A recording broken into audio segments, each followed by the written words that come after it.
കുടുംബകോടതി വിഷയങ്ങളുമായി ബന്ധപ്പെട്ട് വരുന്ന പുതിയൊരു വീഡിയോയിലേക്ക് എല്ലാവർക്കും സ്വാഗതം. വീഡിയോ കാണുന്ന ആർക്കെങ്കിലും കുടുംബകോടതി വിഷയങ്ങളുമായി ബന്ധപ്പെട്ട് എന്തെങ്കിലും സംശയങ്ങളുണ്ടെങ്കിൽ കോൺടാക്റ്റ് ചെയ്യാം. WhatsApp number +91 79 94 97 14 19. ഒരു വട്ടം വിളിക്കുവാനുള്ള കൺസൾട്ടേഷൻ ഫീസ് 500 രൂപ ഗൂഗിൾ പേ ചെയ്യാം. സ്വന്തമായി ഗൂഗിൾ പേ ഇല്ല എന്നുണ്ടെങ്കിൽ ഫ്രണ്ട്സിൻ്റെ ഗൂഗിൾ പേ ഉപയോഗിച്ചുകൊണ്ടും എമൗണ്ട് പേ ചെയ്യാവുന്നതാണ്.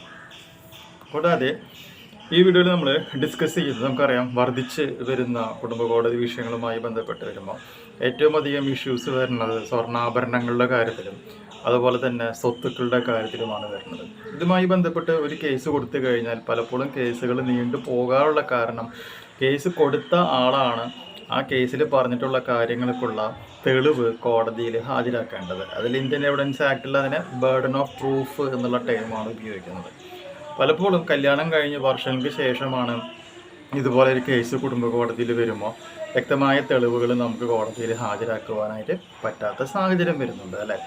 ഈ കേസുകളിൽ ഒരു 90% കള്ളക്കേസുകളും ബാക്കി ഒരു 10% എന്ന് പറയുന്നത് സത്യസന്ധമായിട്ടുള്ള കേസുകളുമാണ്. അപ്പോൾ 2 കേസിൽ തെളിവ് എന്ന് പറയുന്നത് വളരെയധികം പ്രധാനപ്പെട്ട ഒരു കാര്യമാണ്.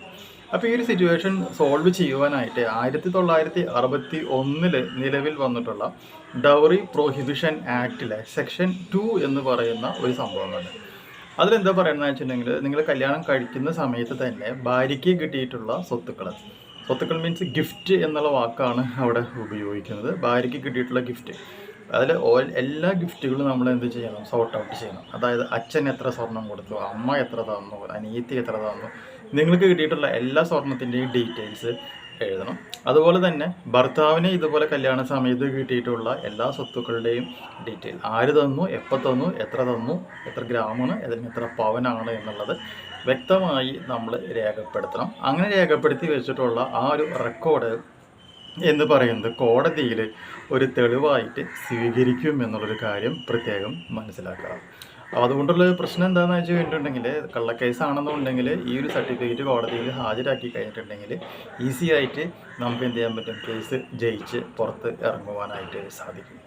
ഇതുപോലെ തന്നെ ഇതിൻ്റെ മറ്റൊരു ഗുണം എന്ന് വെച്ചിട്ടുണ്ടെങ്കിൽ, 498 പ്രകാരം ഒരു കേസിലേക്ക് വരുമ്പോൾ കള്ളക്കേസായിട്ട് സ്വർണത്തിൻ്റെ അളവല്ല ഭാര്യ വീട്ടുകാർ കൂട്ടി എഴുതി വെക്കുകയാണ് എന്നുണ്ടെങ്കിൽ ഈ സർട്ടിഫിക്കറ്റ് കാണിക്കുകയാണെന്നുണ്ടെങ്കിൽ ഈസി ആയിട്ട് നമുക്ക് ആ കേസ് ജയിച്ച് പുറത്ത് ഇറങ്ങുവാനായിട്ട് സാധിക്കും. ഇതുപോലെ തന്നെ ഭർത്താവിൻ്റെ വീട്ടുകാർ നിങ്ങളുടെ ഭാര്യയുടെ സ്വർണം മിസ്യൂസ് ചെയ്തിട്ടുണ്ട് എന്നുണ്ടെങ്കിൽ, ആ സ്വർണത്തിൻ്റെ അളവിൽ കുറവുണ്ട് എന്നുണ്ടെങ്കിൽ അതും നമുക്ക് എന്ത് ചെയ്യാൻ പറ്റും, ഈസി ആയിട്ട് കോടതിയിൽ പ്രൂവ് ചെയ്യുവാനായിട്ട് സാധിക്കും.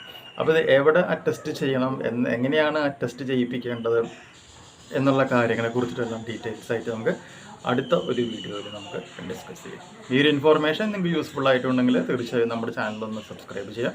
തൊട്ടടുത്ത് കാണുന്ന ആ ബെൽ ബട്ടണും എനേബിൾ ചെയ്യുക. പുതിയൊരു വീഡിയോ ആയിട്ട് വീണ്ടും കാണാം. ബൈ.